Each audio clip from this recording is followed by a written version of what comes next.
Well, hello there and welcome. My name is Lisa, also known as EnergieGal, and you are here with me at the EnergieGal podcast. I want to start right out by saying thank you so much for a little bit of grace that I have been asking of you and you have provided for me, in that I've skipped a couple of weeks of uploading the podcast because I have been busy. I went down south with a friend and we visited her daughter and we checked out a couple of different places and we had ourselves a fantastic time. And in the meantime, when I came back, I moved offices. So you'll notice that there's a different background behind me if you are on the audio visual. And if you're just on the audio, trust me to say that my office is fantastic and I feel so blessed. Now, I just want to let you know that on the EnergieGal podcast, it's the listener and the storyteller gathering to share their stories, to create safe space, to normalize the fact that each and every one of us has a story, which is different than a narrative, but we'll get to that. And that we have also the opportunity in this way of creating safe space, an opportunity to be able to feel listened, to feel heard, to feel a compassionate witness to what we've experienced, and to then heal. So I want to encourage all of you to put on both the hat of listener as well as storyteller in times in your life, and just see all the healing that can happen, not only in yourself, but in your world, in the people around you. Now, for those of you who are on the audio visual, you'll notice that I am by myself. Yes, today I am both the storyteller and the listener. I've decided that I would offer a little bit of my own story. I turned 57 just a few days ago, and I thought, wouldn't it be so awesome to be able to share 57 things that I have learned in my 57 years? So I've compiled a bit of a list. And I just can't wait to get started.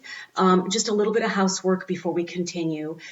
I really want to grow this channel, my friends. I want to grow my website and I want to grow the YouTube channels that I'm on, both EnergieGal Podcast YouTube channel as well as EnergieGal YouTube channel. So if you would subscribe, if you would comment, like, share, these things help the algorithm and help the YouTube channel grow.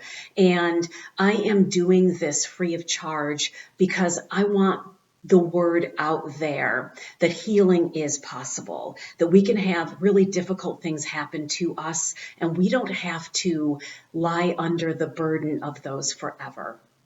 And that we can be motivated by each other's stories. So I appreciate your energies and your help with growing my channel. All right, so let's dig in, guys. I want to start off by saying that there's a difference between your narrative and your story. The story is the thing that happened to you from your perspective. The narrative is the information that you have gleaned out of the situation that happened. So the story is the situation, but the narrative is your take on the situation and then what you ingest to be your truth. So let me just give this to you. I get a 98% in a particular grade in school when I'm a young kid. I bring it home to Dad, and he looks over his eyeglasses. I'm so proud. I'm thinking I'm going to get a hug. And he says, well, I don't know. What's the big deal? It's not 100. Now, for whatever reason, my little heart believed and continued to believe and build an entire lifetime upon 98 is never good enough. Neither is 99. It needs to be 100. Or else you're not lovable. So you can see that I created a narrative out of something that happened. Now, somebody else may not have created that narrative. They might have been like, Dad's having a bad day, or what do I care what he thinks? But for me, I cared a lot about what my dad thought. And I interpreted, unless you get 100, you're not lovable. So as soon as I began to realize that that's the narrative in my head, the fear rather than the love that I was trying to build my house upon, I was able, oh, look at the rainbow, love it. I was then able to move the energies from that, switch the narrative around, flip-flop it, and realize a lot of healing. Number 2, my husband's homemade oil-popped on the stove popcorn while watching a movie is a most helpful thing. I'm wondering for you, what's your go-to? For some people, it's curling up in a corner and reading a book. For me, it's a big old bowl of popcorn with my husband on one side, my Gia fur butt baby girl dog on the other side, a movie, and a big bowl of popcorn. Number 3, trees are the best messengers and the highest vibe. It's actually true. The trees have been around even longer than we have. If you're ever having a very difficult time, go for a walk in the woods or sit down under a tree and just absorb the vibration that is there, and you'll feel so much better. Number 4, drinking fresh water daily is cleansing and grounding. Number 5, forgiveness is a choice, but it's also a journey, and it begins with self-compassion. I was just working with someone yesterday afternoon, struggling in a space of self-forgiveness for something that this person believed was beyond being able to be forgiven. And so I said, well, before we get to forgiveness, what if we talked about just being compassionate with yourself and seeing yourself through the eyes of understanding? And I think that if we want to come into a place of forgiving other people, the journey really does begin with being compassionate for ourselves. And then as our vibration shifts into a space of compassion for ourselves and love for ourselves and respect for ourselves and esteem for ourselves and then worthiness, we can come into a space of allowing ourselves to make mistakes, to mess up really bad and still be worthy of forgiveness and good things. And in that space, we can start seeing other people in the same way. Number 6, second chances are a gift and a game changer. Mercy and grace are the highest of vibrations. My very favorite movie and book of all time is Les Miserables. I fell in love with Jean Valjean. And when Liam Neeson played him in one of the versions of Les Miserables, oh my goodness sakes, it couldn't have been any better for me. That man is just yummy. And I remember one particular scene in the book and in the movie when Jean Valjean has been imprisoned for stealing, I think, an apple or a loaf of bread when he was just a child. And he ended up escaping prison. And when he escaped prison, he ended up coming to a house that was inhabited by a holy man. And when the holy man fell asleep, he stole the holy man's silverware out of desperation. He didn't have any money. He needed to take care of himself. This is what he knew. He knew getting a job was going to be difficult, so he stole the holy man's silverware. Well, Jean Valjean was then caught and brought by the police, brought back to the holy man. And the holy man had an option at that point, and I think the holy man knew it. I have the power to be able to change this man's life, to make a decision that may change the trajectory of this man's life. I could say, yes, imprison him again, get him off the streets, he's nothing but bad news. Or he could give him a second chance. And so he grabs Jean Valjean by the shoulders and says to him, my friend, I am so upset with you. What were you thinking? You know that I gave you the candlesticks as well, and you left them. I'm so glad that the police brought you back so that you could also have the candlesticks as my gift to you. Well, you can imagine Jean Valjean jaw drops and he's like, what? And his heart melted in that moment. And his life went on to be one of great prosperity and abundance, generosity of heart, all because somebody saw something in him. Somebody thought, I'm going to give this guy a second chance. Whether he deserves it or not, I am going to see the God in him. And it made all the difference. Number 7, bless the food that you eat and the hands who created it. Number 8, running for me has been instrumental in my journey of healing. All of our parts are connected, guys. The emotional body, the physical body, the mental body, the energetic body. we are a complete package. And when you do something to your body and with your body that's healthy, it directly affects the other areas of your life for the best. So be sure to move your body every day, because that's a very effective way of being able to move energies, feelings, memories, emotions. You know, it used to be that talk therapy was all the thing, but they're finding that sometimes talk therapy works until it just doesn't work anymore. I just love this rainbow. I don't know if y'all can see it. It's fantastic. Talk therapy works until it doesn't work anymore. And so somatic therapy, moving energies through the body and understanding that memories and emotions and thoughts, they have a vibration that exists in your physiology. The trauma exists in your physiology, and sometimes it can't be talked out. It needs to be hugged out, danced out, run out, swim out, sweated out, cried out. Okay. Number 9. Believe the diagnosis, but maybe not necessarily prognosis. I'll say it again. Believe the diagnosis. For example, your son has autism, Lisa, and he may never be able to recognize you. And he may, when he gets to be in his later teen years, have to go into a group home for people who are taken care of. That was the diagnosis. He is autistic, and extreme enough that this is the case.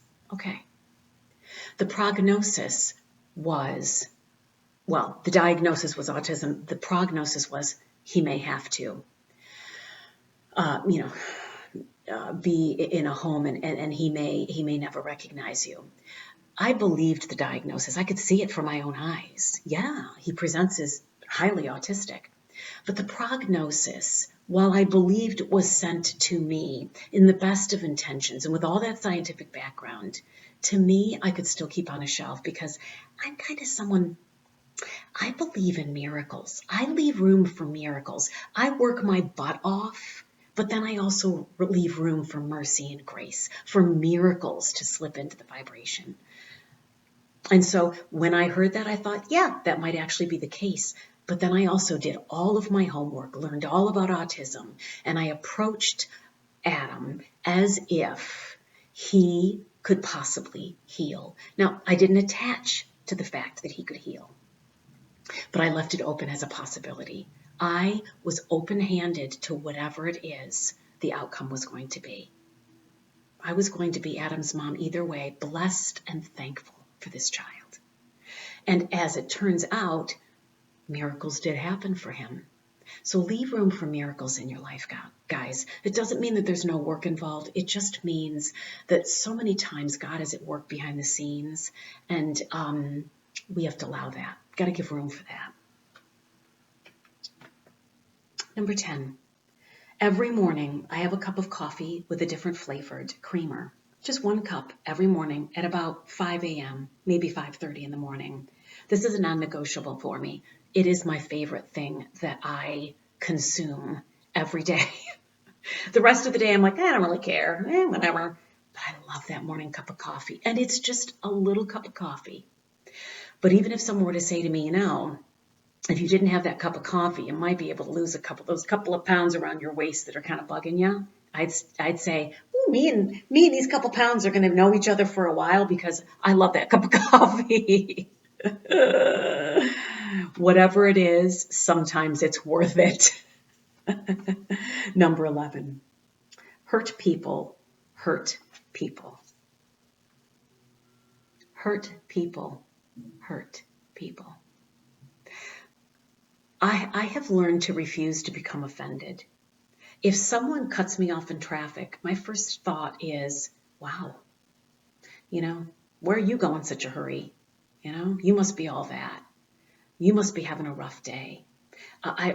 When someone doesn't show up for their appointment with me, I don't get angry. I first text them and say, I hope all is well. And I say a little prayer for them, because I don't know what's going on. But I refuse to become offended. If someone is hurting me, if someone is being rude to me, I figure, like, I want to be on the receiving end of goodness. So I figure it must be something going on in their life.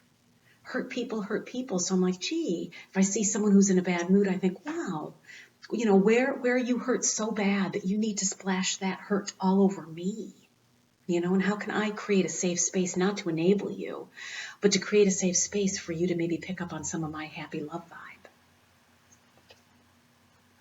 Number 12, parents often pass down through their DNA and the environment, both the nature and nurture situation, their pain to their children, who then pass their pain down to their children, who then pass their pain down to their children. And I'm just not sure that this is absolutely necessary anymore with the vibration that we're going into. I think that we don't have to pass down the genes of alcoholism or diabetes or rejection or abandonment. I think that we can choose to heal ourselves and thereby heal the next generation. We don't have to be at the mercy of our genes or the way that we were raised. We don't have to be at the mercy of nature and nurture. I choose to believe that I'm a powerful being, a powerful beyond measure being, and that I have so much light and love within it. That's my true identity, that no matter what happened in nature and no matter what happened in nurture, I can heal. That's what I choose to believe. And I believe that for others as well. Number 13, sitting under a tree or walking in the woods is super good. Now, I know I already mentioned this, but it's that good that I had to mention it again. Number 14, we all have a choice, but we make that choice from the level of consciousness that we currently exist at. So let me give you an example. I'm working with someone who's really having some struggles with her father. And as I get in her space, I understand that she is not aware that she has the choice to forgive him. Now, she may have that understanding here, but vibrationally, I can understand that she's not hanging out in a vibration where she's going to be able to make the choice to see that she actually does have the ability to forgive and move through and past. So I will meet her where she's at in that relationship with her father until her consciousness rises to the point where she realizes forgiving him isn't giving in. It isn't making what he did to her okay. It's making her come back into her powerful self. She's not there consciousness-wise. She's still at a consciousness that says, yes, I believe there's forgiveness, but I also believe that when I forgive someone who's wronged me, they win and I lose. And until she rises into unconsciousness where she understands that forgiveness frees her and has nothing to do with what's going on and what happened, she doesn't have that option of forgiving. And so we'll talk about something else. Does that make sense? That we have a choice, but we only have a choice at the level of consciousness and awareness that we are in at that moment. Number 15, just my personal, because I am so sensitive energetically, I suggest if you find yourself to be someone who's very sensitive energetically, that you remove all electronics from your sleeping area. I mean, take off your watch, find a wind-up clock, do not have your phone or your computer in your room. Try to have as few lamps and lights on, anything that would hold a vibration, anything that would hold a vibration that would confuse the vibration of sleep and rest, that would maybe get in the way of that. Have in your room things that are very restful, very calming, pictures and other things. Don't pay your bills in your bedroom. Try not to have your office in your bedroom. Have your bedroom for sleeping, for making love, for things that are calming and enjoyable. Heck, I even say don't have your TV in your bedroom, but I might just be sworn off the planet for saying that. I have never had my TV in my bedroom, nor have I encouraged my children to do so. And I think there's a benefit to not having any kind of distractions in your bedroom. I just want to be about sleep and making love in my bedroom. Okay. Number 16. This is something that I've done for as long as I can ever remember, and nothing has ever stopped it. And even when my husband and I were dating, and I would sleep overnight at his apartment, every night before bed, I would get down on my knees and I would say my prayers. Now, I know this sounds kind of cool, kind of goofy, but this little was Catholic, and now, who knows, I'm just a Jesus freak, girl has always just gotten down on her knees and thanked God for the day and asked God to help me purify my energies, and in any ways that I still have someone like on my hook for, you did this to me. Would you help me, God, to come into a place of seeing them the way that you see them? And that I would come into a place then of being able to forgive and see the best in them. And I've always just walked around, I've always just found myself at the end of the day on my knees. And I think that that's a great place to be, especially at the end of the day. Just on your knees, ground yourself, say thanks, and it's a good way to start the evening. Number 17, crossword puzzles rock my world. I love to think all the time. I work on what's called a human design charts, and it tells you, given your birth data, it will tell you how you process and use your energies in the 9 centers of your body. And I happen to have a defined mind center, which means I love to think all the time. I'm created to literally think all the time.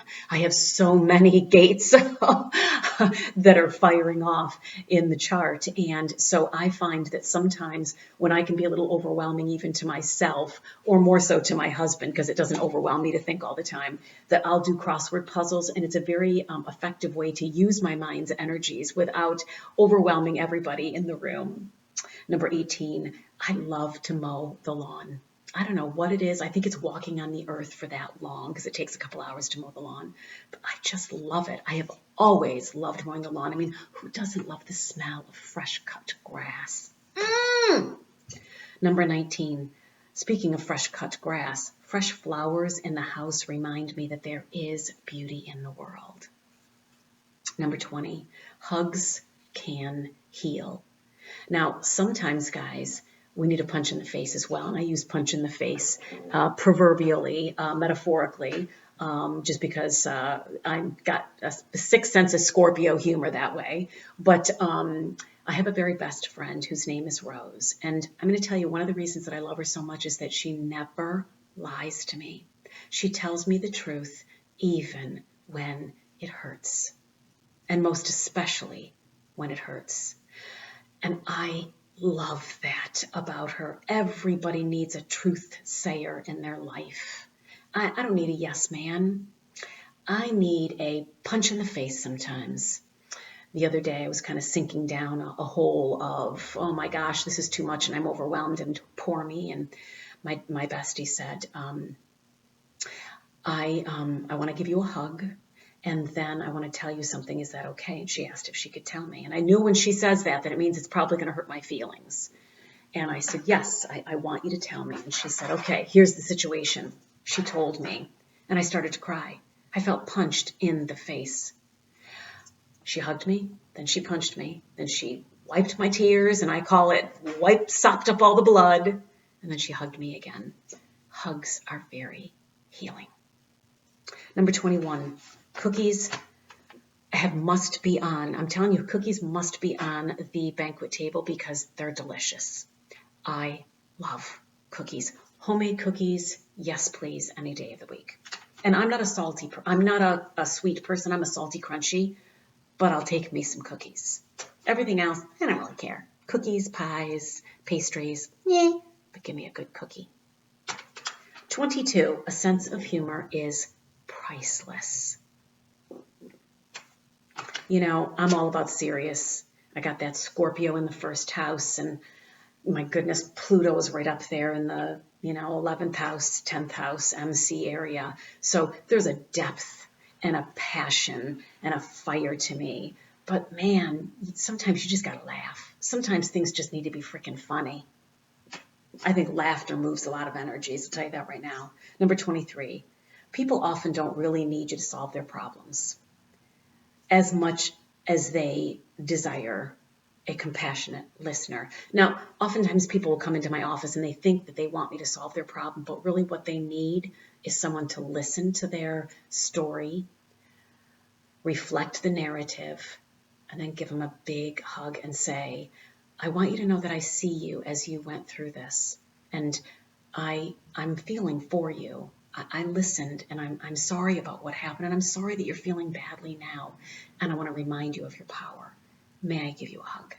Sometimes you'd be surprised at how healing that can be to somebody. That you didn't solve their problem because it wasn't a problem. It was their life and what they're going through. It's their experience. And sometimes you can't solve something that happened in the past, but man, you can give that person a hug. And you can let them know when you went through that and you were by yourself and you didn't have somebody to hug you there, I am so sorry, but I can hug you now. Number 24, am I alone in this? Music is magical. I am part of a band, and it is my gift to me to be part of this band. I love our band practices. I can't wait till we're good enough and we can get out on the road. There is something that brings people together like nothing else. Music. Number 25, reading opens up my world. You know, so very often I've had to stay in this small little town that I live in because I had 5 kids and we're busy raising them. And you know, my husband was, his family is here, so we stayed. But boy, I'll tell you, I read books and I experience other people's lives vicariously, and I love it. It's motivational, it's educational, it's inspirational. Number 26, you can taste love. There's two of my friends and my sister. When they cook, it's like tasting love. The passion with which they create the art that is consumable. Oh, nothing better. Number 27, if you get 2 to 3 besties in your whole life, man, count yourself blessed. Nothing like a bestie. Nothing like a person. Rose is my person. I could call her up and say, bring the duct tape and a shovel. And she'd say, you got it, rope and the blanket too. I'll be right there. No questions asked. And that secret would never get out. And I'm that way with her. Number 28, I think tattoos are really cool. I think they're a way that we express ourselves. It's a way that we talk without talking. I think that it's a beautiful form of art. I think that our physical bodies are amazing. You know, there are these Gnostics, and they have a religion where they think that the body is nothing but a meat bag. And I hear people call their bodies meat bags, nothing but bags of skin. And it doesn't sit right with me. I think that our bodies are amazing. And I think that they are what we are in to be able to experience love as we know it in relationship, the good, the bad, and the ugly of it in this earthly experience. And so I honor my body and others' bodies. And I think tattoos are a way of decorating them. And I think that's amazing and lovely. 29, I'm just going to tell you right now, it's my experience that vanilla ice cream is the best flavor. Y'all, with all the shit you're putting in your ice cream, stop that already. And chocolate, no. We need a plain vanilla ice cream. That's happy space, baby. Number 30, my children have been my very best teachers ever. It's certainly among my very best teachers ever. Number 31, other people's children have been among my very best teachers as well. I was a teacher for about 7 years, and I loved it. And I learned so much from other people's children and so much from my own children. Listen to kids. There's something that they know. Number 32, tofu is freaking delicious. You can make it about 11 different ways, and it's Yummy. Try it. Number 33, thank God for treadmills. Now, I know that there's so many people who, they're not into their treadmill.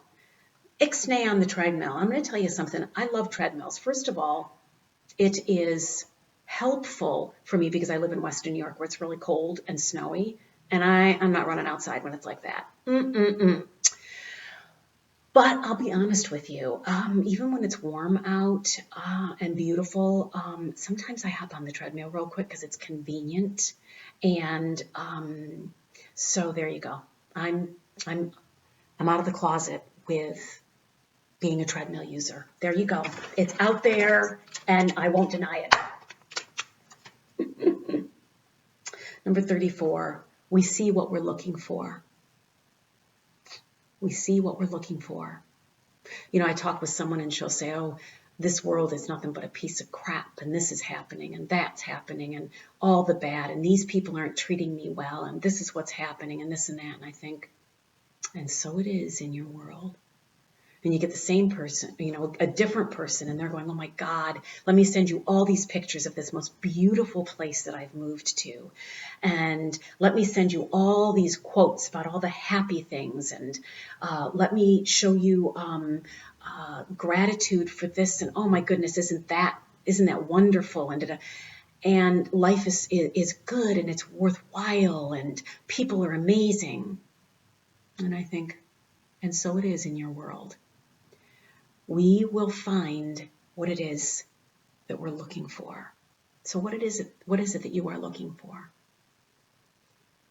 When someone comes into my office, when I'm looking at someone across the aisle at Walmart, when I'm walking down the street, I'm always looking, where is the God in that person?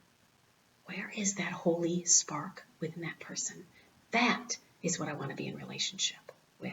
That's what I want to see. I don't want to see all the shit. That part's easy. Guys, that part's easy. It's easy to see low vibe or pain. That part's easy to see. What's hard to see sometimes until you hone that vision is the beauty in somebody else. Look for that. You'll find it. You'll find it if you're looking for it. Plenty of reasons to be pissed off. You can find all those reasons, but then that's the world you're creating. So give yourself a reason to be looking for all the things that you most love about others and about the world, and you'll find them. Number 35, I love all the different flavors of tea. I love to steep it. I love to sip it. I love the creative process of creating my own tea. It's like a timeout. I very much enjoy the whole rite and ritual of tea making and tea sipping.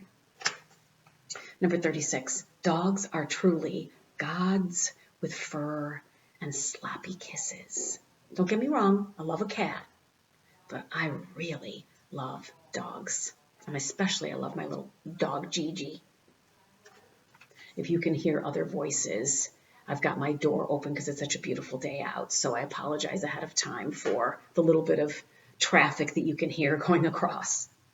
Number 38, most of us have forgotten this particular thing, and that's this. We are loved. We are powerful beyond measure.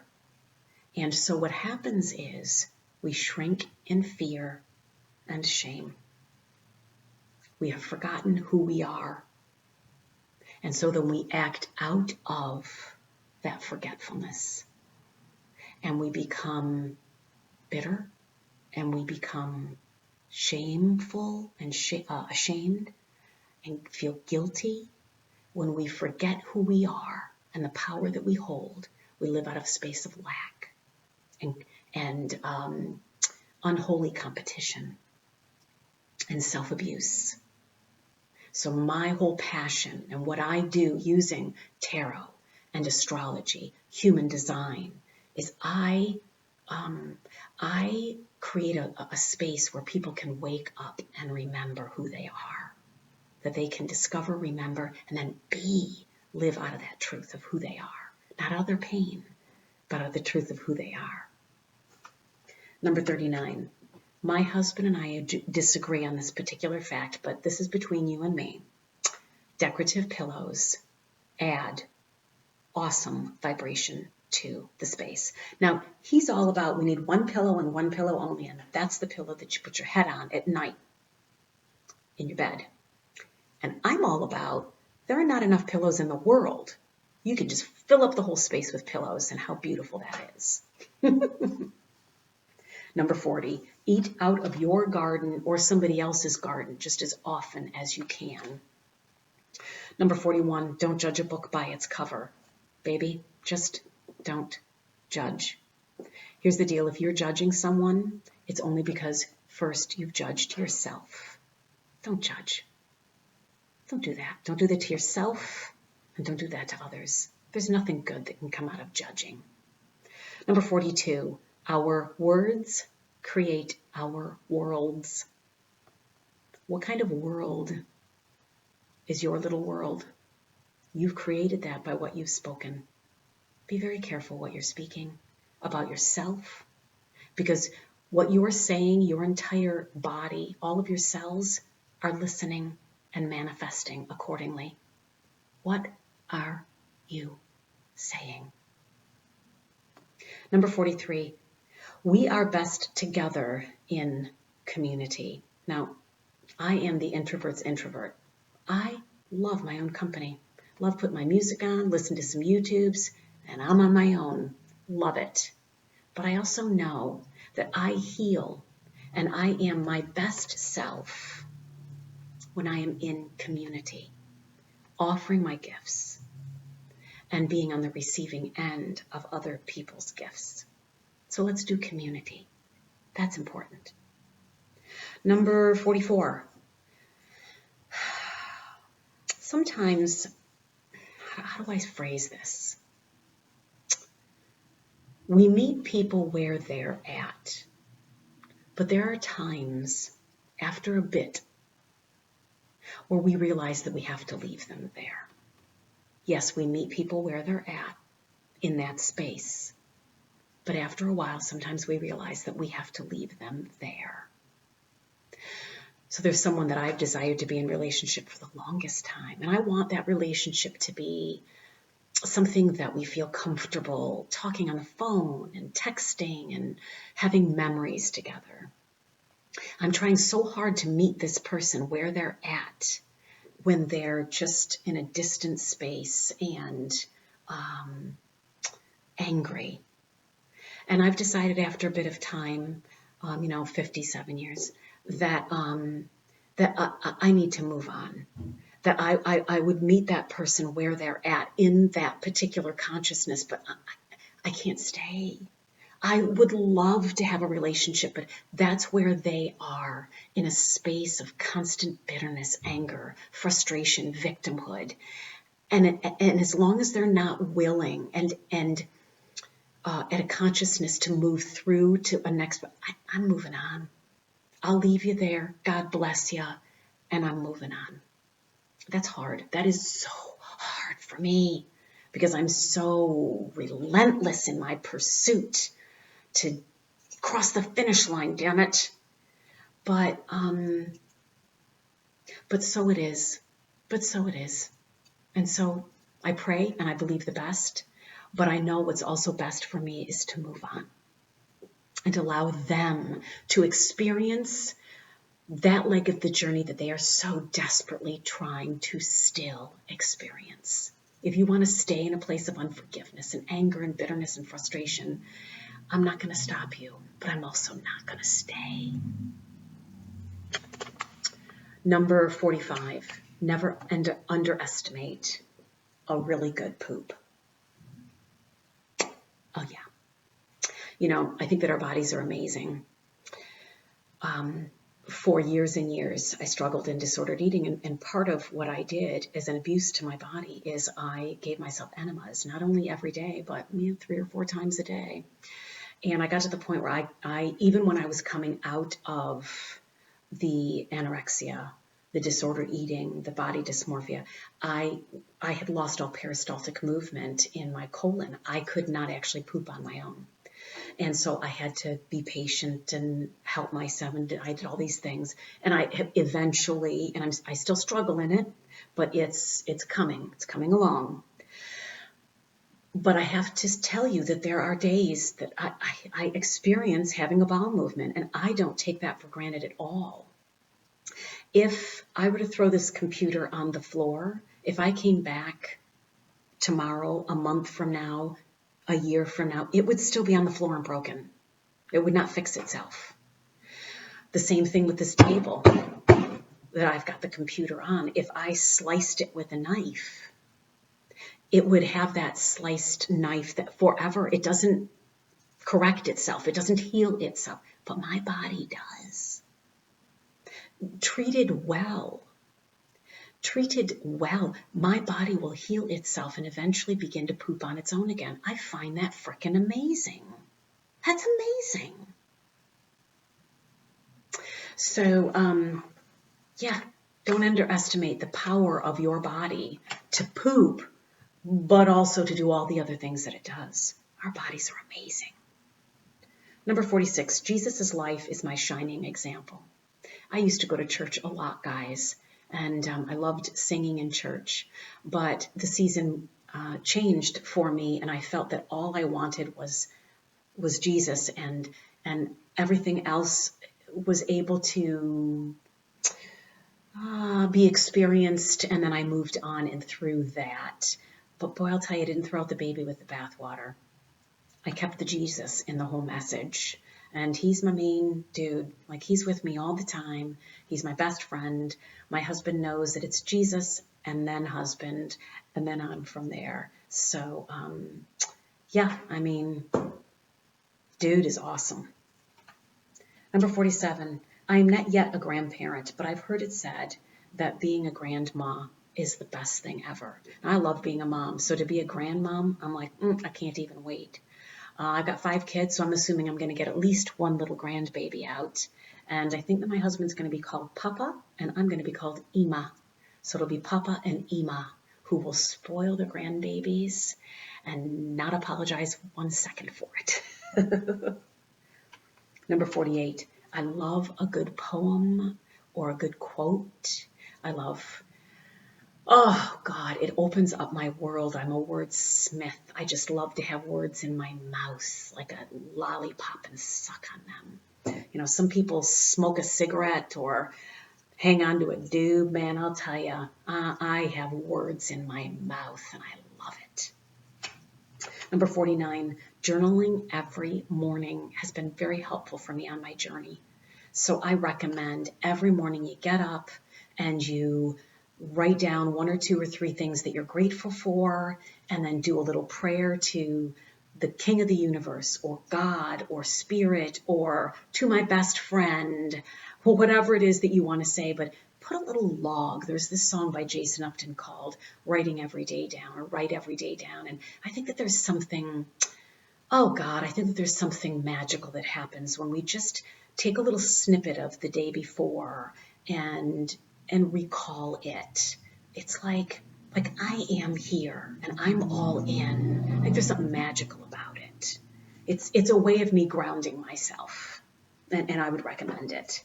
Number 50, afghans and blankets are a necessity in a happy home. I even have plenty of afghans in my office because I think that afghans remind me of, simpler times when grandmas would knit and be home helping mom raise the kids, if that was ever a case. I'm a little house on the prairie kind of girl, so forgive me. 51, a walk around the block with husband and my furbutt Gigi after dinner most nights gathers us together, organizes our frayed edges, and knits us even tighter. I highly recommend going for a walk together at night after dinner. And we do it in the middle of the rain and in the middle of 3 feet of snow. So, there's something magical about a walk together. Number 52, everybody has a different metabolism and everybody has a different life purpose. Don't compare yourself to other people. They're on their journey, you're on yours. Wish them well. If they're doing well, so are you. Just keep your eyes on your own paper. If you're going to look at anybody's life, it's only to be motivated. Number 53, dinner, in my humble opinion, is incredibly overrated. I'm just not a dinner person. Give me a nice big salad. Like, what is from Seinfeld? Her name is Elaine. I just want a big salad. Give me one of those big salads filled with everything in the kitchen sink, and I'll eat that. And I can have a little breakfast, and I don't really care about dinner. Maybe some crackers and cheese, but yeah, I'm a lunch girl. Which means, like, in all of our married life, I think my husband and I have gone out to dinner, and I'm not even exaggerating. We have been together 34 years this year, 36 altogether. And if we have gone out to dinner in 36 years, I'm going to say less than 10 times. I'm just not a dinner person. And I don't really like going out to eat. I want to eat at home. Or the best place to eat is at the beach, like along the shore, and you can hear the water. Or in the middle of the woods, we set up a tent and we'll eat there. Oh God, I just love nature. Okay, I think I'm on number 54 now. There is something, this is what I believe, guys. There is something after this life. There is something that happens after this life. Look at this. Can you see? Oh my gosh. What is this with this rainbow following me around? It's fabulous. There is indeed something after this life. I'm an end-of-life doula. And I sincerely believe that when someone has passed, I could feel them leaving to go someplace else. You could just sense it. The body was left and they went somewhere. And then the other thing that I believe is that there is an invisible real, that concurrent with what's going on in this particular vibration, there are other vibrations and frequencies and dimensions. And, there are angels in those dimensions and who knows what else. We may not be able to see them with our eyes, but we may be able to sense them with the eyes of our spirit, I might be able to smell them with my third dimensional nose, but I'll tell you, the nose of my spirit can smell things going on. I know it gets really esoteric, but it's just my belief. Number 55, life can be painful, people hurtful, unreasonable. They can misunderstand you, not see you, not hear you, not approve you, but you love them anyway. You see, the onus isn't on them to love you, to hear you, to see you, to understand you, to approve of you. That's on you. And the most freeing thing that you can do, the most loving thing that you can do would be to love yourself, and love yourself first and fiercely, unconditionally. Because then here's the deal. When you love somebody else, you are not asking them to fill you up in holes where you are empty. What you're saying is, do you want to add to the love that I already have for myself? Awesome. But you don't have to. That's unconditional love. Unconditional love says you do not have to reciprocate anything that I'm offering. Because I'm filled up. I love me. I don't need you to love me. I don't need you to say I'm good enough. Now, someone might say to me, well, that doesn't exist. And so it is. I happen to believe that you can exist in a world where you love yourself so completely, you've woken up so completely to who you are at your core as source love, that you can allow everybody around you to behave however they are, and it doesn't shake you or change you at all. And then when you act out of who you are, peach trees grow peaches, love emits love. And when you emit that love, you're not doing it with a little, give me a little some on the return for this little hole here that I need filled up. No. What you're saying is, man, I'm just loving because that's what I do. I'm a love being, and beings that are love. I'm a love being, so I do love. But I don't need anything back from you. And that is unconditional love. That's really unconditional love. It doesn't mean my feelings aren't hurt by somebody's behavior, but I can still love them and be hurt by their behavior. And the love that I have for them never changes, because the love that I have for me is constant, because it's rooted in the truth of who I am as love. That doesn't change. It's the same yesterday, today, tomorrow, forever. I am love. And that leads me to 56. There are only two things, guys. There's love or there's fear. And fear can look like bitterness, anger, lack, unholy competition, comparison,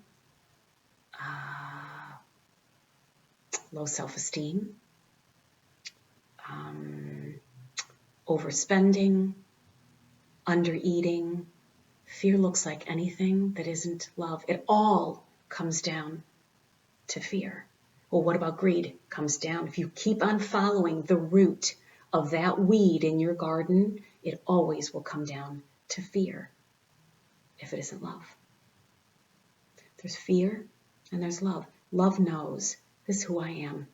This is who I am. Fear is pain that is forgotten. I am love. Number 57. I was reading a Wayne Dyer book, and he said, in your last breath, what would you say? And I thought, this is what I would say. See God in each other. Love deeply. My intention when I share this particular podcast is that you would get a glimpse into my world, how it is that I operate, and to let you know that I do offer intuitive guidance for empowered living. It is my passion that we as a collective wake up and remember who we are so that we can be our truest selves and raise the vibration of the world. It's going to happen. It is happening. And I want to be a guide, be a helper, be a way shower, be that beacon of light in the storm that says, this way to safety. So thank you so much for staying with me this far. I so appreciate your energies and your comments. Please remember to like, subscribe, comment, share. My passion is to grow this channel, to grow this platform, and to get the word out there that we do not have to stay in pain, hurting ourselves, hurting others, but we can come into the truth of who we are at our core as love, as beings of light. Until next time, take very good care of yourself. And remember, you